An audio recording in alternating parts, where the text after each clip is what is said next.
Hello commandos, welcome to Biomentor classes online. Recap series में आपका स्वागत है। आज हम रिकैप सीरीज में करने जा रहे हैं thermodynamics lecture number 2।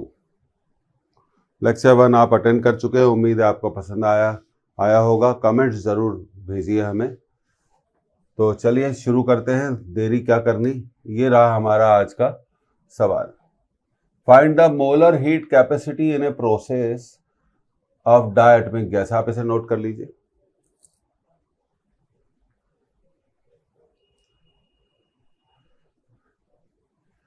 Molar heat capacity in a process of diatomic gas if it does a work of Q by 4 when a heat Q is supplied to it। तो उसको Q हीट हम देते हैं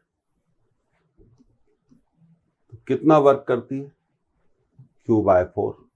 और बची हुई हीट किस में खर्च होती है? इंटरनल एनर्जी के चेंज में। तो ये हो गया हमारा 3Q by 4 equal to delta U, equal to delta U। अब डेल्टा U क्या होता है? NCV delta T। और डायटोमिक गैस के लिए CV कितनी होगी? 5R/2। CV कितनी होगी? 5R/2। तो ये बात हमें फर्स्ट लॉ ऑफ थर्मोडायनेमिक्स लगा दिया। Heat given equal to work plus change in internal energy. तो चेंज इन इंटरनल एनर्जी हमारे को मालूम चल गया 3Q/4। ये हमारा पहला इक्वेशन आ गया। अब नंबर ऑफ मोल्स हमने कितने मान लिए? n मान लिए। अब अगली स्लाइड में जाके हम इसको सॉल्व करेंगे। 3Q/4 equal to n into 5R/2 delta T। अब हीट को हम लिख सकते हैं NC डेल्टा T। तो C क्या हो गया? मोलर हीट कैपेसिटी हो गई। मोलर हीट कैपेसिटी हो गई। तो ये लिखा हमने NC delta T/4 equal to n into 5R/2 delta T। तो देखिए अब कुछ कैंसिल हो रहा है। Delta T cancel, n cancel, और ये 2 कैंसिल हो जाएगा। तो ये हो जाएगा 3C/2 इक्वल टू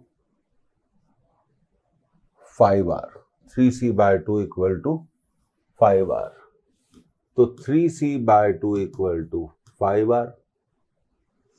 फिर से ध्यान दे दीजिए, ये कैंसिल हो गया, 2 बचा, तो ये 3/2 हो गया। तो C क्या हो जाएगी? 10R/3। तो मोलर हीट कैपेसिटी कितनी होगी?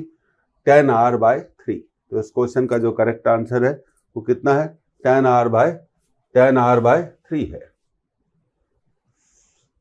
तो चलिए आगे बढ़ते हैं अब अगले सवाल की तरफ। ये देखिए, इसको आप नोट कर लीजिए।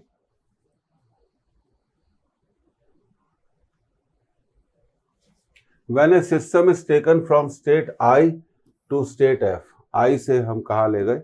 F पर। It is found that Q equal to 50 calorie and W equal to 20 calorie along the path IAF। ये रहा पाथ IAF। तब हीट कितनी है? 50 कैलोरी और वर्क कितना है? 20 calorie. along the path IBF। अब पूछ रहे हैं along the path IBF। अब अगला पाथ आ गया IBF। तो 2 पाथ हैं। उस पाथ पर हीट कितनी है? 36 कैलोरी। तो उस पाथ पर वर्क कितना होगा? तो देखिए, ये इंडिकेटर डायग्राम पर आधारित बेस्ड एक सवाल है। तो चलिए इसे करते हैं। तो सबसे पहले हम बात कर रहे हैं किस पाथ की? IAF की। For path IAF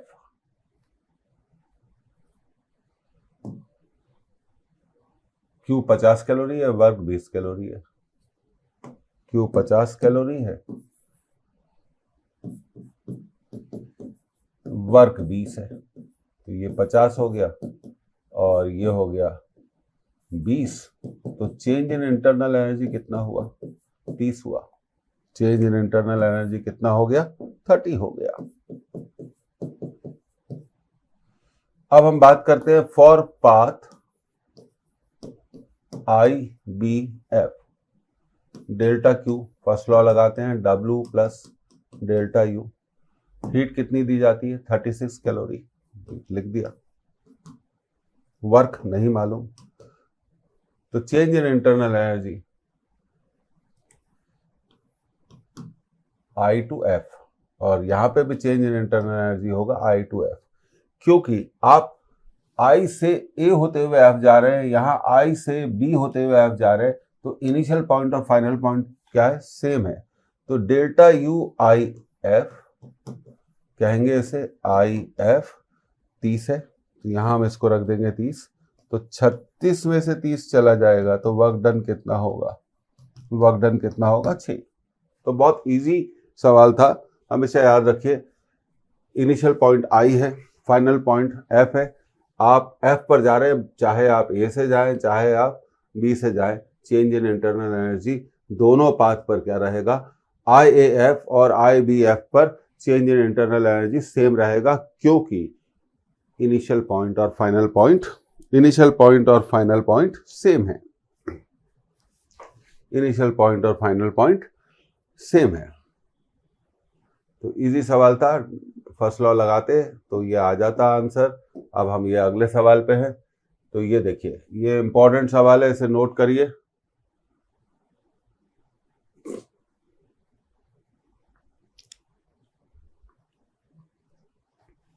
A thermally insulated vessel contains an ideal gas of molecular mass m and ratio of specific heat gamma. It is moving with speed v, वो स्पीड v से move कर रही है, and is suddenly brought to rest, तो एकदम से रुक जाती है। Assuming no heat is lost to the surrounding, its temperature increases by। अब देखिए, सबसे पहली बात, थर्मली इंसुलेटेड वेसल है, तो यह एडियाबैटिक प्रोसेस की एक कंडीशन फुलफिल हुई। और दूसरी प्रोसेस, हम जानते हैं एडियाबैटिक प्रोसेस एक सडन प्रोसेस है, तुरंत होने वाला, सडनली ब्रॉट टू रेस्ट। तो ये 2 पॉइंट से हम कह सकते हैं कि नेचर क्या है, इस जो भी इंसुलेटेड वेसल के अंदर जो भी गैस भरी होगी, उसका जो नेचर है वो क्या है? एडियाबैटिक है। तो एडियाबैटिक प्रोसेस में हमेशा हम ध्यान रखते हैं कि चेंज ऑफ हीट क्या होता है? 0 होता है। अब ये वेसल मूव हो रही थी, तो काइनेटिक एनर्जी, अब हम कह सकते हैं बहुत असल सिंपल वे में, kinetic energy of gas is converted into change in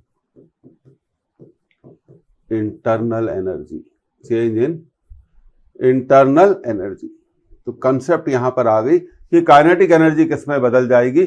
change in internal energy में बदल जाएगी। तो काइनेटिक एनर्जी निकालना तो बहुत सिंपल है, मास दिया हुआ है और वेलोसिटी दिया हुआ है। अब चेंज इन इंटरनल एनर्जी हमें निकालना पड़ेगा। तो टेम्परेचर राइज हमसे पूछा है, तो देखिए half mv², capital M use करना है, half mv² equal to change in internal energy. Change in internal energy होगा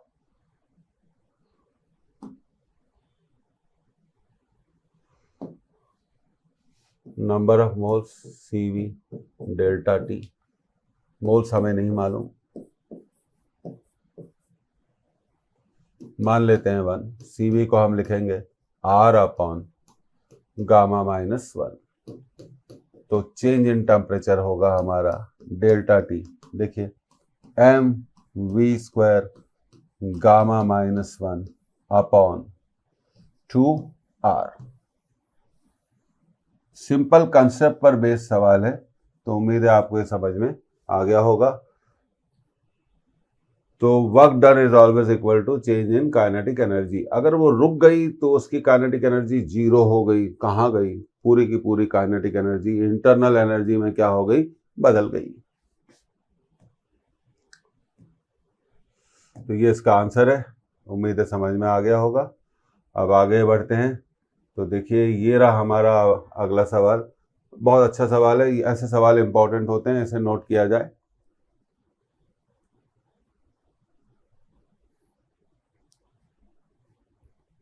ओके, आपने नोट कर लिया। Cp and Cv denote the specific heats of nitrogen per unit mass. देखिए अब ये language आ गई, per unit mass at constant pressure and constant volume respectively. अब देखिए हमेशा याद रखिए, फॉर यूनिट मास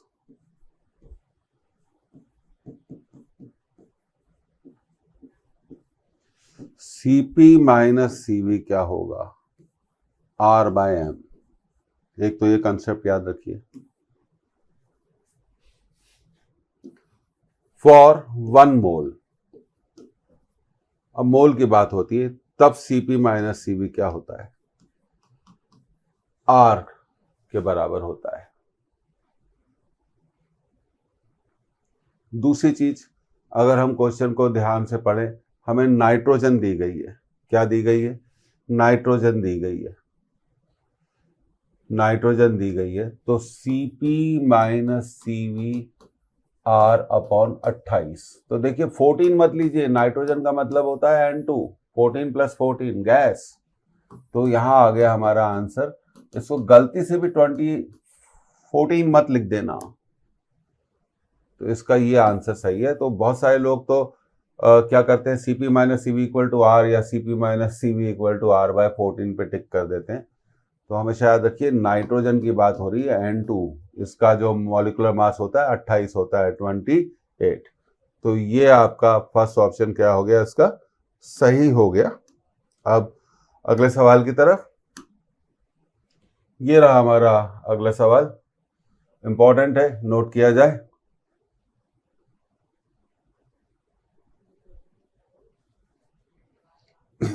अब पढ़ते हैं। The volume of 1 mole of gas is change from V to 2V। Gas के 1 मोल का टेम्परेचर V से लेकर बदलकर कितना कर दिया गया, 2V eight constant pressure P। If gamma is the ratio of specific heat of the gas, change in internal energy of the gas. तो गैस की इंटरनल एनर्जी में कितना चेंज होगा। तो देखिए अब आपको दिया गया है कि वॉल्यूम बदला V से 2V, प्रेशर P रहा, तो आपको जो भी आंसर देना है V और P के टर्म्स में देना है। तो हम जानते हैं कि चेंज इन इंटरनल एनर्जी की बात करते हैं। सबसे पहले बात करते हैं चेंज इन इंटरनल एनर्जी की। तो डेल्टा U का हमारे पास फॉर्मूला है NCV delta T। Delta U को हम लिख सकते हैं N R gamma -1, delta T को हम लिख सकते हैं T2 माइनस T1। तो डेल्टा U हो गया। अब देखिए यहां पे हम डेल्टा U को लिखने जा रहे हैं 1/गामा -1 NR T2 minus NR T1। ये हमारा पहला इक्वेशन हो गया। इसके बाद हमारा गैस इक्वेशन है PV इक्वल टू nRT। देखिए पहले प्रेशर था P, वॉल्यूम था V और टेम्परेचर हमने मान लिया T1। तो हमने लिखा P into V equal to nRT1।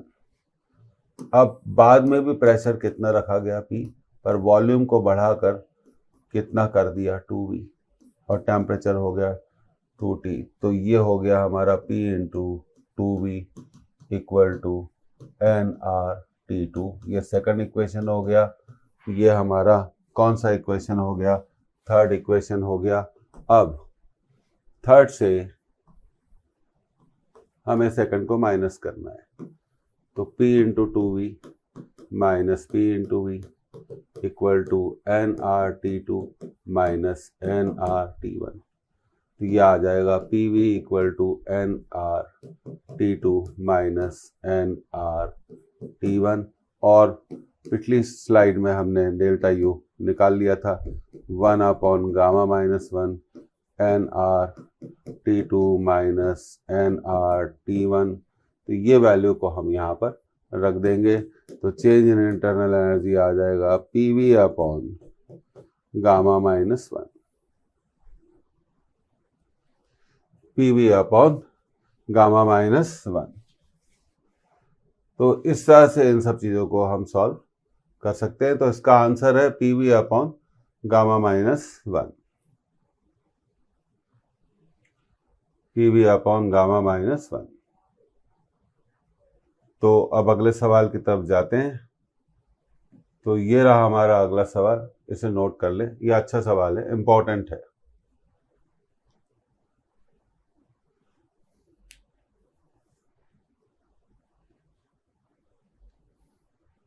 अब कार्नोट इंजन पर बेस्ड सवाल है।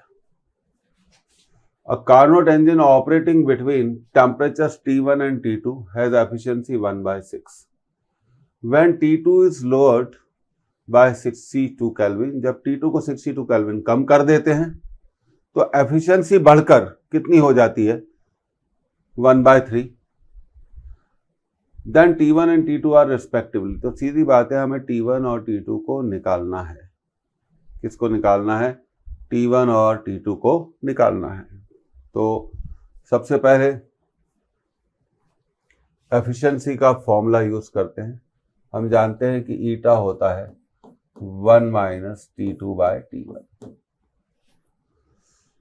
अब पहले एफिशिएंसी 1/6 थी, तो हमने ये फॉर्मूला बना दिया 1/6 equal to 1 minus T2 by T1। ये हमारा फर्स्ट इक्वेशन हो गया। अब क्वेश्चन कहता है कि T2 को 62 केल्विन कम कर देते हैं, ठीक है। तो एफिशिएंसी हो जाती है 1/3। ये आ गया। अब देखिए, ये इसको हमें कम करना है, तो ये हो जाएगा T2 माइनस 62 अपॉन T1। अब क्या करना है? यहां हमें ब्रैकेट ओपन करना है। ये ब्रैकेट में हो गया। ब्रैकेट ओपन करेंगे तो बाहर कौन सा साइन है? माइनस T2 बाय T1 और minus minus plus 62 bye T1। अब इस वैल्यू को देखिए आप, इसकी वैल्यू कितनी है? 1/6। तो 1/3 equal to 1/6 plus 62 bye T1। तो 1/3 minus 1/6 equal to 62 bye T1। तो सॉल्व करने पे आ जाएगा 1/6 इक्वल टू 62 बाय T1।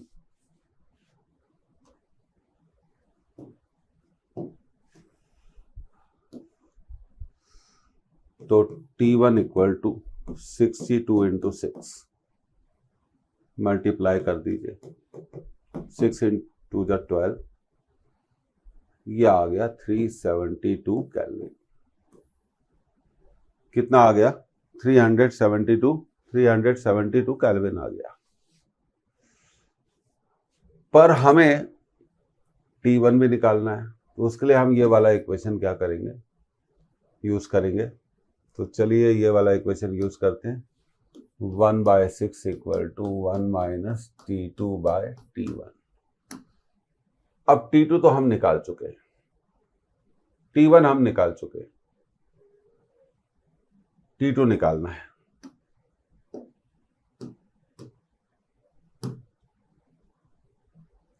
तो इसको इधर ले आए, T2 by T1 equal to 1 minus 1/6, T2 by T1 equal to 5/6। तो T2 इक्वल टू 5T1/6। अब T1 की वैल्यू है, हमने निकाल ली थी, T1 की वैल्यू हमने निकाल ली थी कितनी? 372। तो यहां पर 372 रख देना है। 6 से कैंसिल कर दीजिए, 36 1 2। तो T1 आ गया, ये सॉरी T1 नहीं, T2 निकाल रहे हैं हम। ये देखिए गलती बिल्कुल भी नहीं होनी चाहिए, हम T2 निकाल रहे हैं, थोड़ा कंट्रोल करके करना चाहिए। T2 इक्वल टू 5 इंटू 62, तो T2 will be 310 kelvin, 310 kelvin, 310 kelvin. तो इसे आप नोट कर लीजिए। तो ये इजी सवाल था।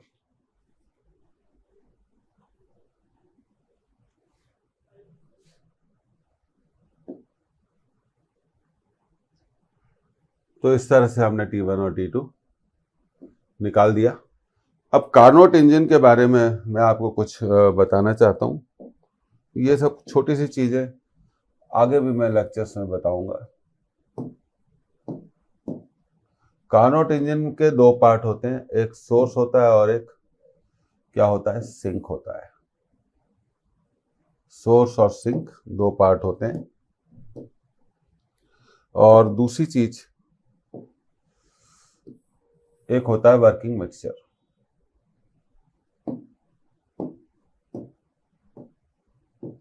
ये आपका सोर्स है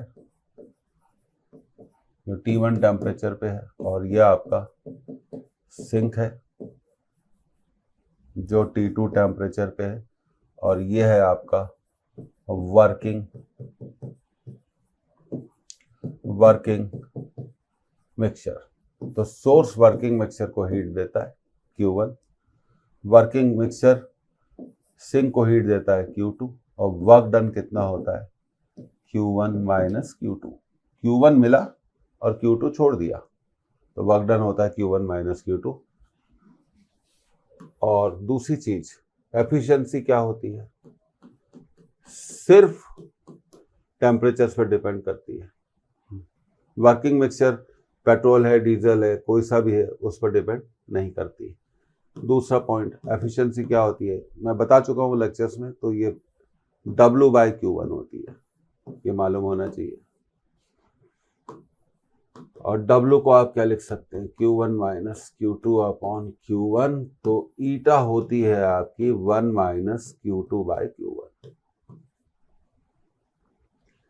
तो और W, तो ये सब चीजें आपको कार्नोट इंजन के बारे में मालूम होनी चाहिए। कार्नोट इंजन की एफिशिएंसी 100% नहीं हो सकती, ये बात आप हमेशा याद रखिएगा, क्योंकि उस केस में सिंक का टेम्परेचर आता है -273 डिग्री सेल्सियस, जो कि व्यवहार में प्रैक्टिकली बिल्कुल भी पॉसिबल नहीं है। ये कार्नोट इंजन में बड़ा एक्सपेक्टेड सवाल है, कम कर देना, बढ़ा देना, एफिशिएंसी को बदल देना। तो इन सब बातों का आपको क्या रखना चाहिए, बड़ा ध्यान रखना चाहिए। तो अब देखिए, ये रहा हमारा आपका अगला सवाल, इसको आप नोट करें, ये तो मोस्ट इंपॉर्टेंट है।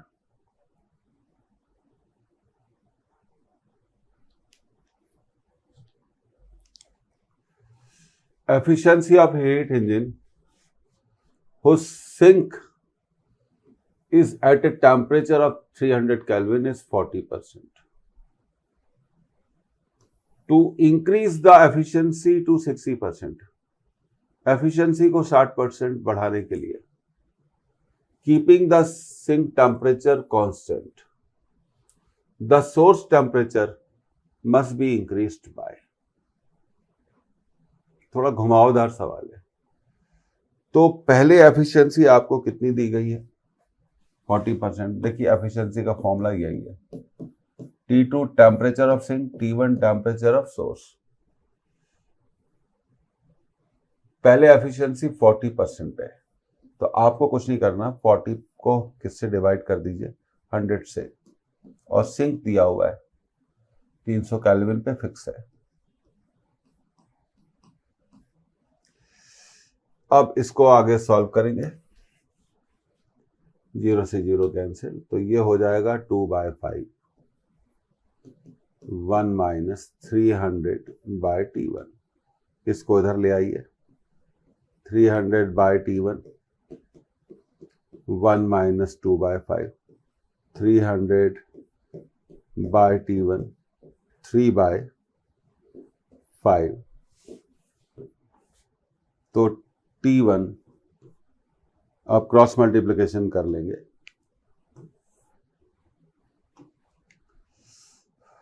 3T1 इक्वल टू 300 इंटू 5, तो T1 will be 300 into 5 by 3, 100 बार कट जाएगा, 100 इंटू 5। तो जब एफिशिएंसी 40% होती है तब सोर्स का टेम्परेचर, 1 मिनट का ही टाइम है, ये बात आप ध्यान रखिए, तब सोर्स का टेम्परेचर कितना होता है? 500 केल्विन होता है। अब क्वेश्चन ये कहता है कि हमें एफिशिएंसी को बढ़ाकर 60% करना है, तो सोर्स के टेम्परेचर को कितना बदलना पड़ेगा? तो इसको सॉल्व करने के लिए बहुत एक सिंपल टेक्निक है कि भाई जब एफिशिएंसी 40% होती है तब हमें मालूम है कि सोर्स का टेम्परेचर कितना है? 500 केल्विन। तो अब हम क्या करेंगे कि जब एफिशिएंसी 60% होती है उस समय हमें सोर्स का कितना टेम्परेचर रखना पड़ेगा। तो पहले का टेम्परेचर और बाद का अगर टेम्परेचर मालूम चल जाए तो हम बता सकते हैं कि सोर्स के टेम्परेचर में कितना बदलाव करना पड़ेगा। तो बाद में एफिशिएंसी, सिंक को तो फिक्स रखा है, बाद में एफिशिएंसी कितनी कर दी है? 60%। तो ये ध्यान रखिए, 60%, 60 डिवाइडेड बाय 100, सिंक फिक्स है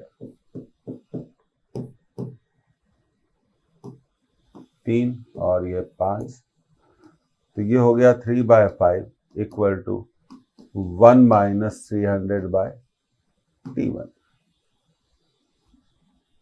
1 माइनस 300 बाय T1। अब इसको इधर ले आए और इसको इधर ले गए, तो ये हो गया 300 by T1 equal to 2/5, cross multiply किया, 2T1 इक्वल टू 300 इंटू 5, तो T1 इक्वल टू 150 इंटू 5, तो T1 इक्वल टू 750 केल्विन। तो देखिए अब पुराना सोर्स का टेम्परेचर कितना था? पुराना सोर्स का टेम्परेचर था 500, नया सोर्स का टेम्परेचर कितना था? 750। तो change in temperature of source,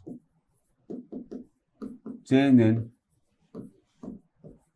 temperature of source, 750 में से हम 500 को माइनस कर देंगे तो आंसर आ गया 250 केल्विन। कितना आ गया?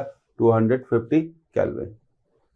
तो ऐसे सवाल बहुत इंपॉर्टेंट होते हैं कि कार्नोट साइकिल पे जब भी सवाल पूछा जाता है, एक बहुत सरल किस्म का सवाल पूछा जाता है, और कार्नोट इंजन की जो एफिशिएंसी है वो सिर्फ 2 ही चीज़ों पर डिपेंड करती है, सोर्स के टेम्परेचर पर और सिंक के टेम्परेचर पर। वो किसी भी तरह से वर्किंग मिक्सचर के टेम्परेचर पर डिपेंड नहीं करती है। तो वर्किंग मिक्सचर के नेचर पर डिपेंड नहीं करती है। तो एफिशिएंसी के, तो ये इसका आंसर है, चेंज इन, इसका आंसर है हमारा, कितना आंसर है इसका? 250 केल्विन इसका आंसर है। जैसा कि मैंने आपको बताया कि ये जो एफिशिएंसी के केसेस हैं इसमें ये सब चीज़ें आपको याद रखनी चाहिए। और आप एक और फॉर्मूला इसमें डायरेक्टली क्या कर सकते हैं, यूज़ कर सकते हैं, जो मैं आपको बताना चाहता हूँ। Q2/Q1 को भी आप लिख सकते हैं T2/T1। तो आप आंख बंद करके ये सारे फॉर्मूले नोट कर सकते हैं। इसका स्क्रीनशॉट ले लीजिए, मैं चाहता हूँ ये आपके पास क्या हो, सेफ हो। सेव हो।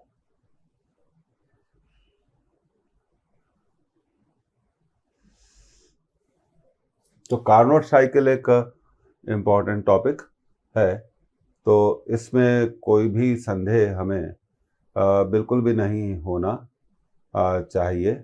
और रेफ्रिजरेटर के बारे में बात करें तो रेफ्रिजरेटर क्या होता है, रिवर्स कार्नोट साइकिल पे काम करता है। तो रेफ्रिजरेटर में क्या होता है, हीट सिंक से कहाँ जाती है, सोर्स को जाती है। तो हीट हमेशा लो टेम्परेचर से हाई टेम्परेचर पे जाती है। तो वर्क डन हमेशा की तरह कितना होगा, Q1 माइनस Q2 होगा। तो हीट का ट्रांसफर हमें लो टेम्परेचर से कहाँ करना है, हाई टेम्परेचर पे। इसके लिए हमें जरूरत होती है एक मोटर की। तो मोटर क्या करती है, वर्क। अच्छा, को एक और पॉइंट्स बता देते हैं, रिवीजन कर रहे हैं। Coefficient of performance of refrigerator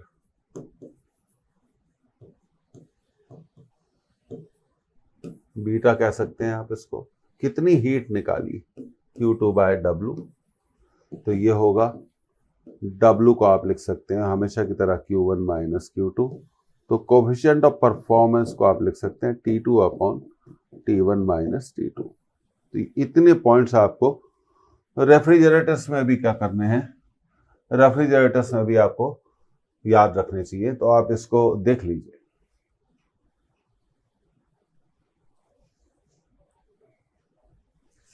तो हीट का फ्लो क्या हो रहा है, हीट का फ्लो क्या हो रहा है, लो टेम्परेचर से हाई टेम्परेचर की तरफ हो रहा है।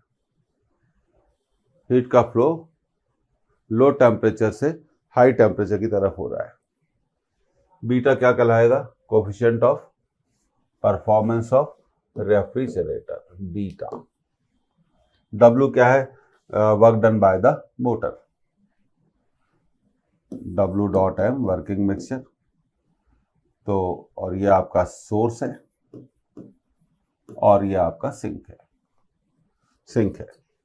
तो क्लियर हो गया। तो देखिए आगे बढ़ते हैं।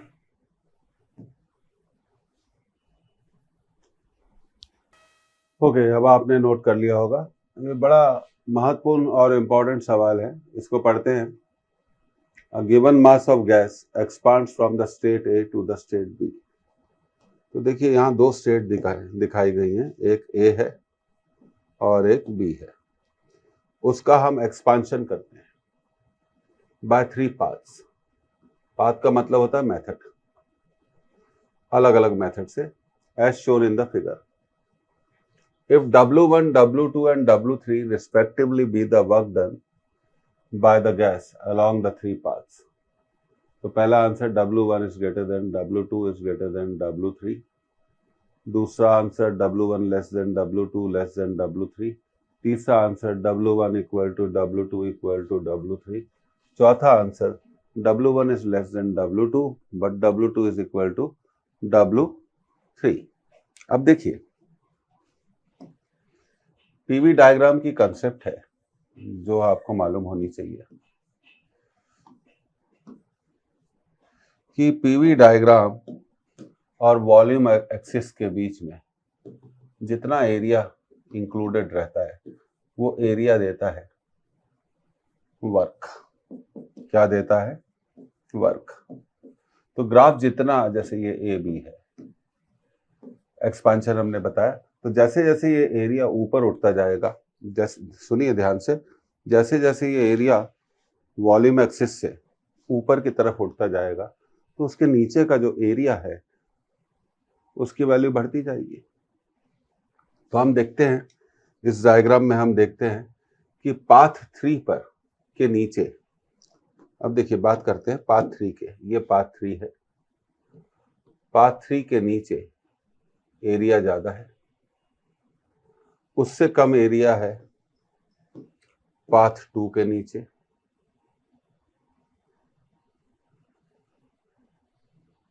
और उससे कम एरिया है पाथ 1 के नीचे।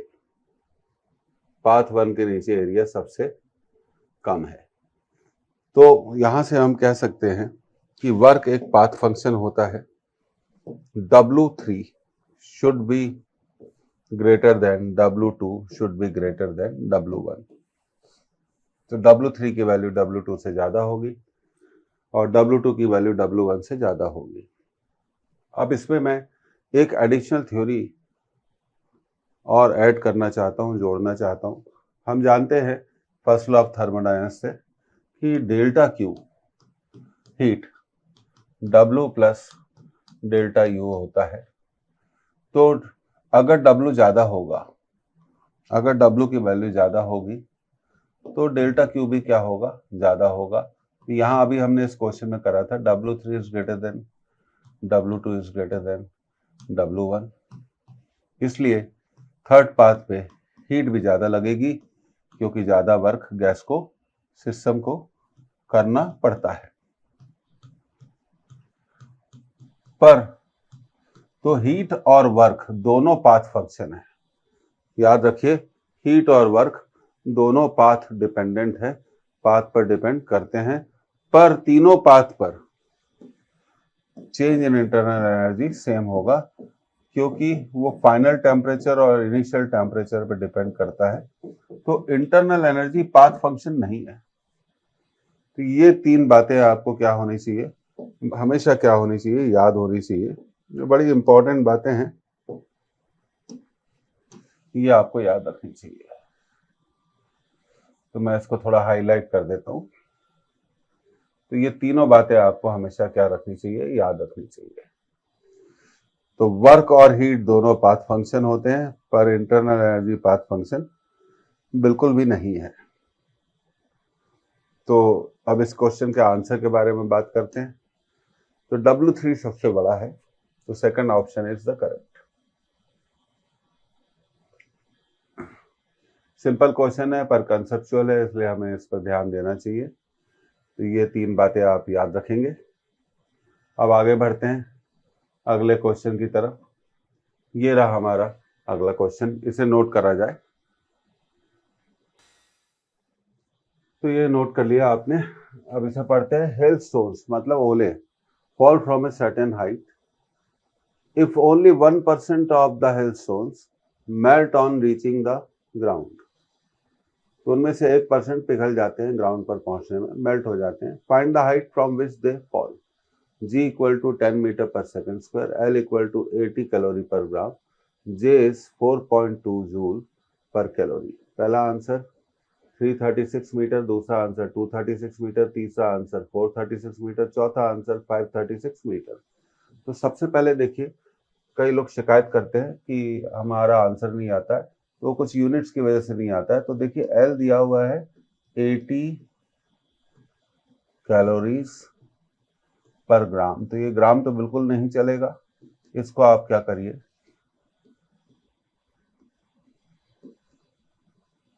केजी में बदलिए। तो लेटेंट हीट का जो वैल्यू आएगी 80,000 कैलोरी पर केजी। अब कैलोरी भी एमकेएस नहीं है और मैकेनिकल इक्विवेलेंट दिया हुआ है 4.2 जूल पर कैलोरी। तो इसको आप एल को मल्टीप्लाई कर दीजिए 4.2 से, तो ये हो जाएगा 8,000, एक जीरो चला जाएगा, इंटू 42 जूल्स पर केजी। तो ये इंपॉर्टेंट स्टेप है। अच्छा, अब आगे बढ़ते हैं। हम मान लेते हैं let the mass of, let the total की बात कर रहे हैं, total mass of hailstones equal to m। तो 1% ऑफ m निकाल लेते हैं जो मेल्ट होता है, 1 into m by 100, m by 100 kg। तो इतने जूल्स पर केजी को मेल्ट होने के लिए, तो टोटल हीट रिक्वायर्ड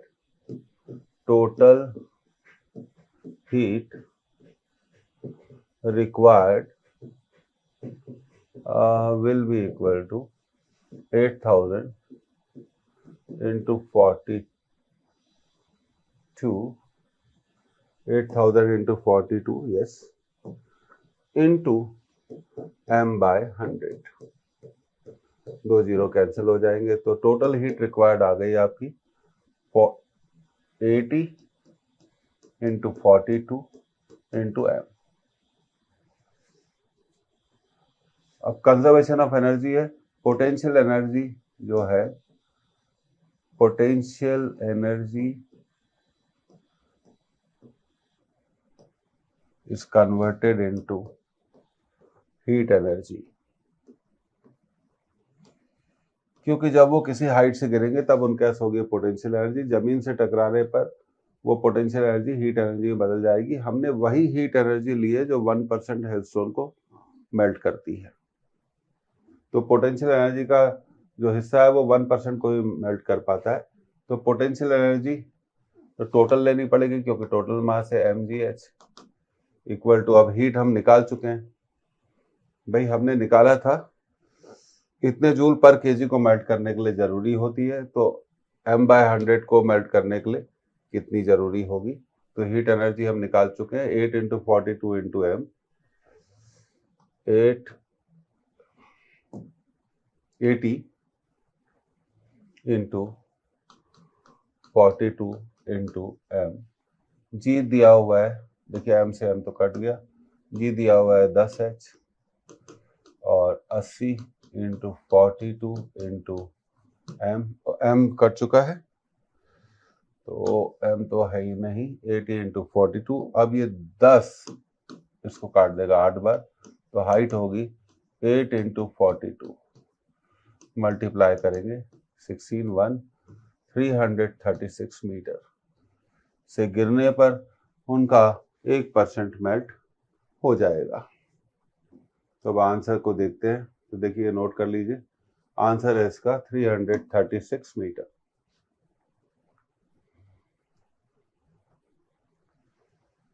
ओके, अब अगले सवाल की तरफ बढ़ते हैं, इसको आप नोट कर लीजिए।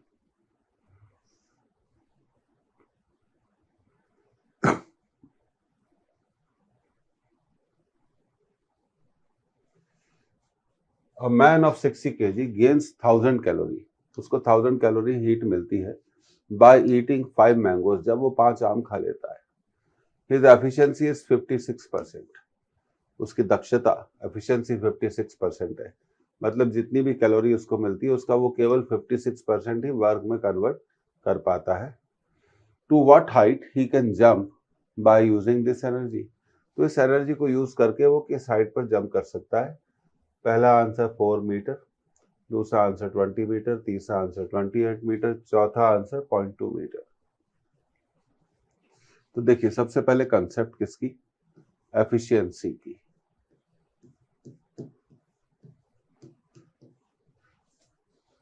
Output upon input, output upon input, efficiency है 56%, एफिशिएंसी है 56%, तो 56% को फ्रैक्शन में बदला 100। आउटपुट क्या है, जंप एनर्जी, अगर वो एच हाइट पे जंप कर सकता है तो उसके पास कितनी एनर्जी होनी चाहिए, mgh। और इनपुट क्या है, 1000 कैलोरी। अब देखिए यहां एक कैलकुलेशन इशू है। अब इनपुट है 1000 कैलोरीज और इसको हमें 4.2 से मल्टीप्लाई करना पड़ेगा, जिससे कि वो किस में बदल जाए, जूल्स में। तो ये 100 into 42 जूल्स, तो ये आ जाएगा 4200 जूल्स।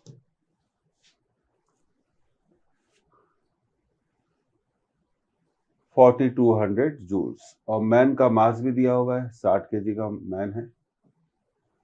तो अब देखिए यहाँ पर हम इसको रख देंगे 56/100 mgh अपॉन इनपुट। 4 से ये कैंसिल हो जाएगा, 25, 14/25, मैन का मास 60, जी की वैल्यू भी चेक कर लेते हैं, दी नहीं तो ठीक है, हम इसे 9.8 ले लेते हैं, या 10 भी ले सकते हैं। 10 ले लेंगे तो आपका कैलकुलेशन तो खैर आपको करना ही पड़ेगा, इसलिए 9.8 ही ले लो। और हाइट और इनपुट हम निकाल चुके हैं उसका 4200, तो ये आएगा 14 × 4200 अपॉन 25 × 6 × 98। ये वो हाइट है जिसपे वो जंप कर पाएगा।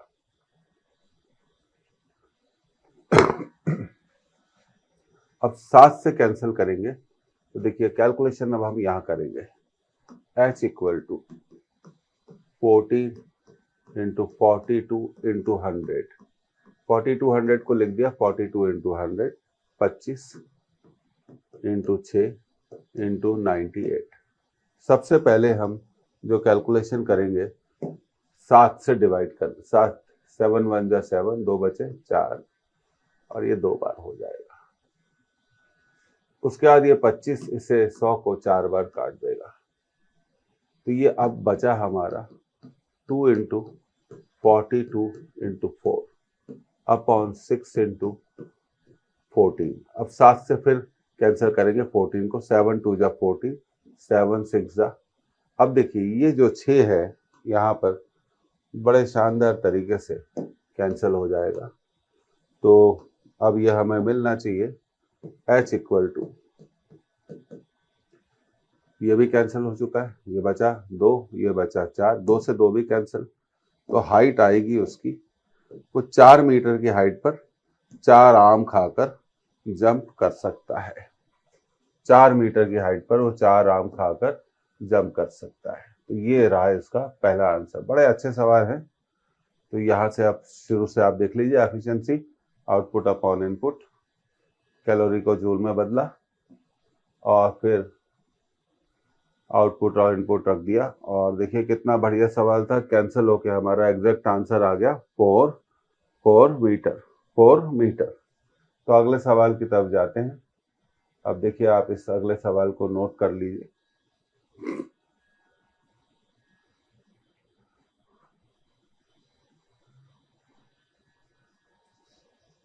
तो आपने इसे नोट कर लिया होगा। A gas is compressed at a constant pressure of 50 Newton per meter square from a volume 10 meter cube to 4 meter cube. 100 joule of heat is added to the gas. Then its internal energy, अच्छा सवाल है। पहला answer increases by 400 joule, दूसरा answer increases by 200 joule, तीसरा answer है decreases by 400 joule, चौथा answer है decreases by 200 joule। तो फर्स्ट लॉ ऑफ थर्मोडायनेमिक्स पर बेस्ड सवाल है।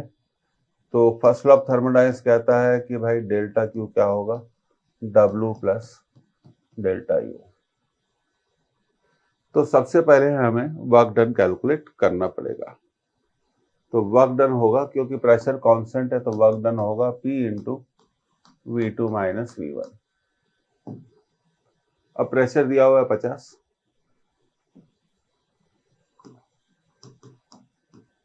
फाइनल वॉल्यूम दिया हुआ है 4, इनिशियल वॉल्यूम दिया हुआ है 10, तो 50 मल्टीप्लाइड बाय -6, तो वर्क डन आ गया -300। अब क्वेश्चन कहता है कि 100 joule of heat is added to the gas. Gas को 100 जूल हीट दी जाती है, क्योंकि हीट दी गई है, इसलिए हम डेल्टा क्यू को क्या लिखेंगे, +100 जूल्स। अब W भी आ गया, डेल्टा क्यू भी आ गया। अब अगली स्लाइड में हम इसको सॉल्व कर लेंगे। हम जानते हैं delta Q equal to W plus delta U. Delta Q है +100, वर्क डन आया -300। तो डेल्टा यू क्या आया, ये इधर जाएगा तो जुड़ जाएगा, तो delta U change in internal energy आया प्लस। देखिए प्लस का मतलब है बढ़ना, और माइनस आता तो हम कह देते कम होना। तो इंटरनल एनर्जी 400 जूल बढ़ जाएगी, इंटरनल एनर्जी 400 जूल बढ़ जाएगी। तो ये इसका फर्स्ट ऑप्शन करेक्ट है। सिंपल सवाल था, बस साइन स्कीम का आपको ध्यान रखना है, प्लस और माइनस का। बाकी फिर ये बिल्कुल आसान था। प्लस का मतलब इंटरनल एनर्जी बढ़ रही है, इंक्रीज हो रही है। अगले सवाल की तरफ जाते हैं, आप इसे नोट कर लीजिए, ये बड़ा अच्छा सवाल है।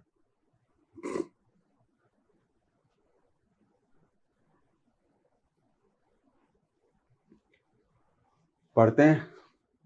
When a monoatomic gas expands at constant pressure, the percentage of heat supplied। देखिए सबसे पहली बात है कि ये जो गैस है ये कैसी गैस है, मोनोएटॉमिक गैस है। ये कांस्टेंट प्रेशर पे एक्सपांशन होता है। The percentage of heat supplied that increases temperature of gas and in doing external work in expansion. तो हीट का कितना परसेंटेज गैस के टेम्परेचर को बढ़ाता है और कितना परसेंटेज एक्सटर्नल वर्क करता है। देखिए गैस के टेम्परेचर का बढ़ना का मतलब होता है इंटरनल एनर्जी में बदलाव। तो क्वेश्चन को अब हम ऐसे पढ़ सकते हैं कि कितनी परसेंटेज हीट गैस की इंटरनल एनर्जी में को इंक्रीज करने में खर्च होती है, कंज्यूम होती है, और कितना गैस उस हीट को कितना परसेंटेज एक्सटर्नल वर्क में खर्च करती है। तो 4 आंसर दिए गए। पहला आंसर है 100%, 0। दूसरा आंसर है 60%, 40%। तीसरा आंसर है 40%, 60%। चौथा आंसर है 75%, 25%। तो कुछ आपको इसके नोट्स चाहिए, आप याद रखिए। When heat is given to a gas at constant pressure, जब गैस को कांस्टेंट प्रेशर पर हीट दी जाती है, तो percentage of heat used for change in internal energy, change in internal energy, change in internal energy is nothing but 1 by gamma into 100। एक तो ये याद रखिए। सेकंड पॉइंट याद रखिए, परसेंटेज ऑफ हीट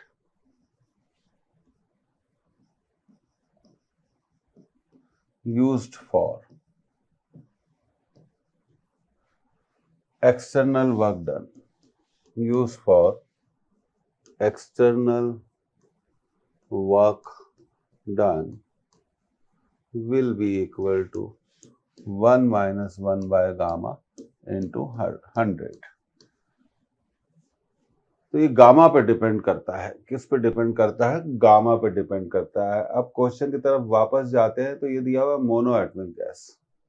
तो देखिए मोनोएटॉमिक गैस के लिए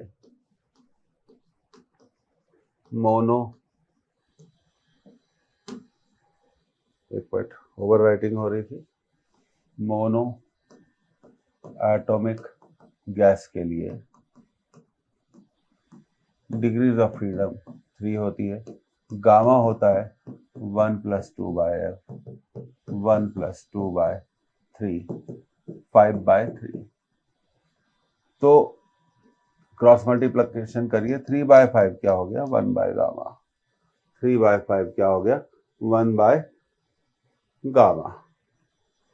तो 3/5 हो गया 1 बाय गामा। तो यहां पर अगर हम इसको कैलकुलेट करें, गामा हो गया 1/गामा हो गया 3/5, तो ये हो गया 3/5 इंटू 100, ये 20 बार कैंसिल हो जाएगा। तो कितना इंटरनल एनर्जी में खर्च होगी? 60%। और अगर इसको करें तो 1/गामा 3/5 हो गया, तो 1 माइनस 3/5 इंटू 100, तो ये हो गया 2/5 इंटू 100। तो आंसर क्या है इसका? 40% है। कितना परसेंट है? 40%। ऑब्वियसली 100 में से 60 इंटरनल एनर्जी को बदल रहा है, तो बचा हुआ कितना है? 40। तो 60 और 40 इसका आंसर है। 60 and 40. So this is your answer. This is most important, बहुत महत्वपूर्ण सवाल है, ये बड़ा आप ध्यान रखिए। तो एक बार फिर आप इसको देख लीजिए।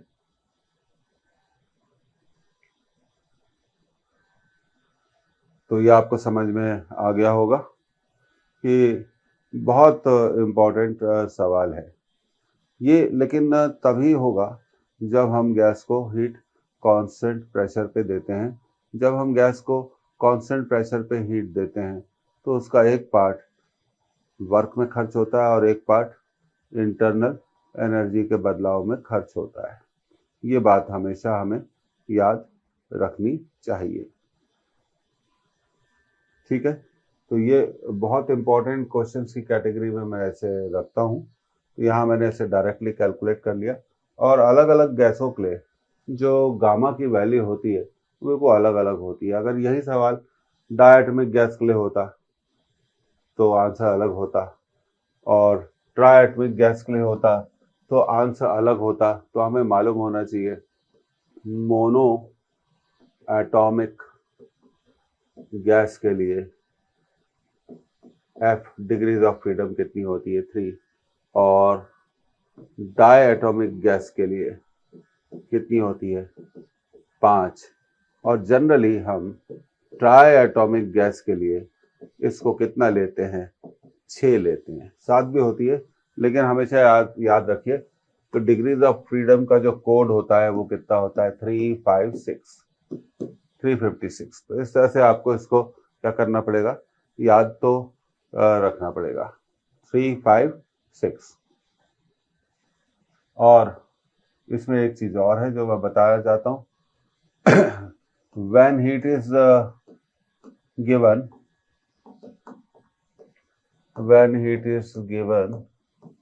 at constant pressure, तो delta Q P upon W work done होता है 1 माइनस 1/गामा, और डेल्टा यू अपॉन, सॉरी ये थोड़ा मैंने यहाँ गलत लिख दिया, तो वर्क डन कितना होता है? आई एम वेरी सॉरी, तो ये मेरे को लिखना चाहिए था W/डेल्टा क्यू पी, मतलब हीट कांस्टेंट प्रेशर पे दी जाती है, तो ये होता है 1 माइनस 1/गामा, and delta U upon delta Q P कितना होता है? 1/गामा। और जब भी आपको परसेंटेज निकालना है तो बड़ा सरल है।